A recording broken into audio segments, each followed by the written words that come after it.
Hello, my name is Diego Guzman, and today I'm going to be going over some of the cat and human anatomy. So, some of the muscles that I'm going to be um, looking today is going to be muscles like the gluteus maximus, and I'm going to go over some of the origin points, the insertion points, and also some of the actions that they do. Other muscles I'll be going over for humans, it's going to be the gastrocnemius, and other parts that I probably won't be able to show you, but I did draw out. It's going to be like the sciatic nerve and also other things like the calcaneal tendon. um, there's going to be a lot of muscles that I mostly go over. For the most part, I'm going to go over the muscles, insertion points, origin points, and also the actions. But other than that, I'm also going to be showing you guys certain workouts that you can do to build some of these muscles. For example, for the gluteus maximus, I'm going to be showing you some workouts that you can do, such as lunges and squats that you can do to build the muscle. Other than that, for the gastrocnemius, I'll also be showing you some workouts that I've seen people do to build that muscle. And also for the rectus abdominis, I'm going to be showing you some workouts.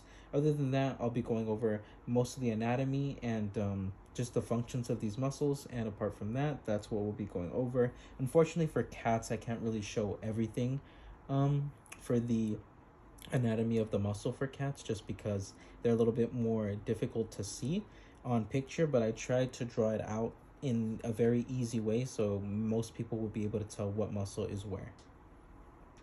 So today the first muscle that we'll be going over is going to be the gluteus maximus, and this muscle, its main role is to extend the hip. It originates, I believe, at the ilium and the sacrum, and its insertion is going to be the gluteal tuberosity of the femur. So some of the workouts that I've seen a lot of people do for this muscle is just going to be mainly squats. Some people do lunges for the most part. Especially for women, they end up doing hip thrusts. I don't have the equipment to do hip thrusts, but I can show you some of the other workouts that they do to build the gluteus maximus. And other than that, when they mean extend the hip, it usually means kind of this motion to extend the hip. We'll go ahead and go over that more when I do the workout, but that'll be basically the first portion of the muscles that I'll be showing you for today. Okay, so the first exercise that we'll do for building your gluteus maximus is going to be some squats and then just some lunges. Again, I can't do the hip thrust just because I don't have the equipment, but whenever you're doing lunges, you basically just want to go ahead and it's going to be kind of like a squat, but it's going to be like walking forward in a way. um, it's like a little combination of both, so it's basically going to be this kind of motion. And a lot of people, they usually put their hands on their waist whenever they're doing the lunges. Some people don't. You can also add things like, for example, you can go ahead and add some weights to it. So this is just very like, something super simple. So you can do something like this. You go ahead and do your lunges. Just make sure that you don't, hyperextend yourself. So don't be doing lunges like this all the way, because what can happen is you can probably end up hurting your muscle. Especially when you do it like that, you end up feeling like an amount of tension like towards right here, this area of your body. You end up feeling a lot of tension towards there. So just make sure whenever you do your lunges, you do them appropriately and what you're comfortable to. So for example, like something super simple would just be something like this. You can get more range in between your steps if you feel more comfortable, but just try not to hyperextend anything. So that's going to be lunges. And apart from squats, again, you can either do squats with weights. I'll do them with weights just to show you guys, or you can do it without weights. And it's just basically going to look like, going to look something like this. Some people do something different and they end up doing something as well like this. Like I said, putting your hands on your hips. So you can do something like this or like this, but that's for the most part what a squat is. It's just going to be something very simple. You can obviously switch it up however you want, add weights, but for the most part, that's going to be how you build up your gluteus maximus. And we'll go ahead and go to the next muscle. So the next muscle I actually can show you guys. I was going to do a workout, but I'm just going to show you the next muscle, or I guess like a tendon. It's going to be actually the calcaneal tendon. So the calcaneal tendon, actually, I'll just go ahead and show. It's basically going to be this right here, this portion right there. And it's just, it's one of the very important tendons and also the most distinct tendons, because you can kind of really tell where it's at. It's literally gonna be here, and it goes all the way up, mostly up to like half of the, like, or half or almost all the leg. So it's just gonna be the most obvious tendon. It's the most easiest to be able to identify. So it's just gonna be this tendon right here. And now we'll go ahead and go to the next muscle. So this next muscle is actually going to be the gastrocnemius, and its origin point is lateral epicondyle of the femur and also the medial epicondyle of the femur. Its insertion point is actually going to be the calcaneus via the calcaneal tendon. So this is the gastrocnemius, and like I said, the calcaneal tendon is going to be this right here, and the insertion point is going to be the calcaneus down here, or the calcaneal tendon. It's basically going to go from the calcaneal tendon, and it's going to basically kind of connect to the gastrocnemius. And the gastrocnemius, as most people kind of know it, is going to be the calf muscle. So it's basically, you'll be able to see it more as you flex. You kind of can tell where the calcaneal, the gastrocnemius is going to be. And what this basically does is it's known for plantar flexion, and what this basically indicates is kind of flexing, like your foot. So most people, like whenever they work out this muscle, you're running.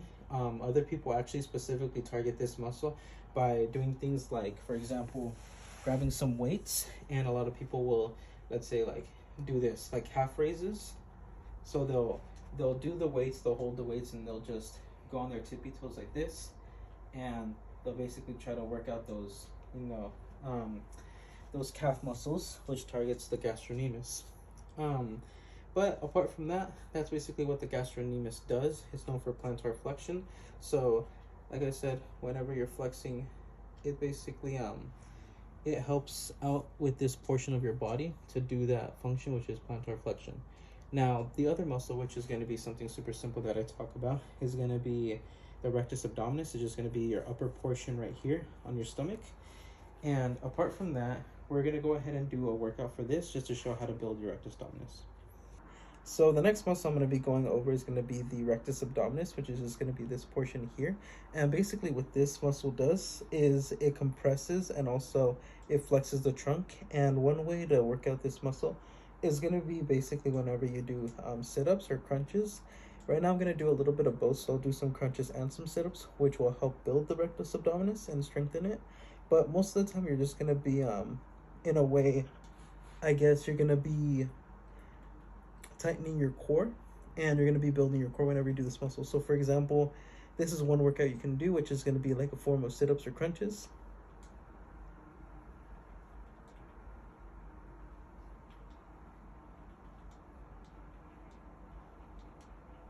Now, basically, doing this exercise really helps out work out the rectus abdominis, and apart from that, it also strengthens your core. And whenever you're doing this motion, you're also flexing and in a way also compressing your trunk. Now, other than this, this will be the last muscle that I basically show you guys how to work out. And next, we're going to move to the next muscles. All right, so this is just covering back to the muscles that I was explaining and trying to show through the workout. So the gluteus maximus, its origin point is the ilium and the sacrum. Its insertion point is the gluteal tuberosity of the femur, and it extends at the hip, or it extends the hip. Like I went over, some of the workouts you can do are some lunges, some hip thrusts, and some split squats. Those I didn't really show. I just kind of showed just regular squats, but you can really target this muscle just by doing the regular lunges or hip thrusts or squats, just with light, weight, if you really want to increase the input you're putting into these into building these muscles. But overall, the gluteus maximus is going to be one of the bigger muscles that you see basically on your butt, and it's going to be this big portion right here. I tried my best to draw everything as accurately as I could. The red is just going to be muscle, the blue is going to be a tendon. Now, the cat. So cats basically have the calcaneal tendon just as we do. It's very easy to identify. It's just going to be this back portion that kind of connects to the heel of your foot, and it kind of goes up and connects to the gastrocnemius. Now, The calcaneal tendon will be right here. It's super easy to identify, just how we did over there, over when I showed you guys the human anatomy of it.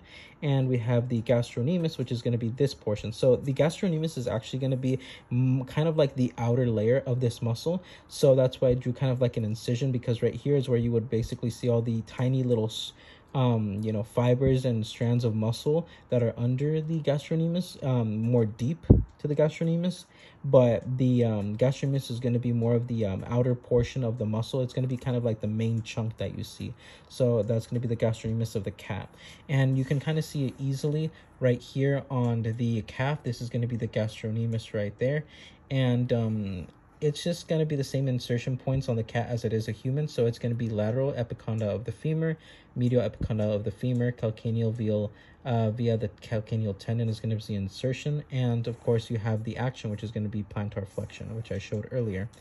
And apart from that, when they talk about the calcaneal tendon, it's kind of easy to remember this because it kind of has what it connects to in the name. So calcaneal, you kind of remember calcaneus from the human bone. So that's basically what it's going to be kind of attaching to, or it's going to be like basically wrapping around towards. It's going to be around, it's going to be right here on the calcaneal tendon. Is going to be right here on the calcaneus itself. And I just drew like a human bone. That way you guys can kind of see the visualization of what they talk about whenever they talk about these specific tendons and muscles. Now this is actually an interesting one that I wanted to go over, which is the sciatic nerve, which I wasn't really able to show you on myself. And it's basically going to be very deep. It's going to be under all these different muscles, but it's very easy to identify, especially on models. It's going to come from the upper leg region all the way down, even down to the gastrocnemius, and it's going to be called the sciatic nerve. And one interesting thing about this that I found out is whenever you get a herniated disc, what can cause sciatic like pinching of the nerve would be exactly that, would be a herniated disc. And usually what this causes is numbness, pain, and it also causes it to be very, I think, like hot, or like a burning sensation on your leg. Now other than that, I was also going to go over just the rectus abdominis. Most of the origin points are going to be the pubic symphysis. It's going to insert at the costal cartilages, and of course you're going to have your action, which is going to be to flex the trunk and compress the abdomen. Now, that's basically most of the muscles that I wanted to cover. There's other muscles here that I would like to cover, but I just had to kind of choose my favorites. And I also just wanted to go over just flexion and extension, which I did go over when I was showing you guys how to do the exercises. So I hope this really helps you guys a lot. I did my best to draw the muscles as best as possible so you guys could help identify what is what. But yeah, I hope this video helps, and thank you so much, and I hope you guys do amazing on your exam.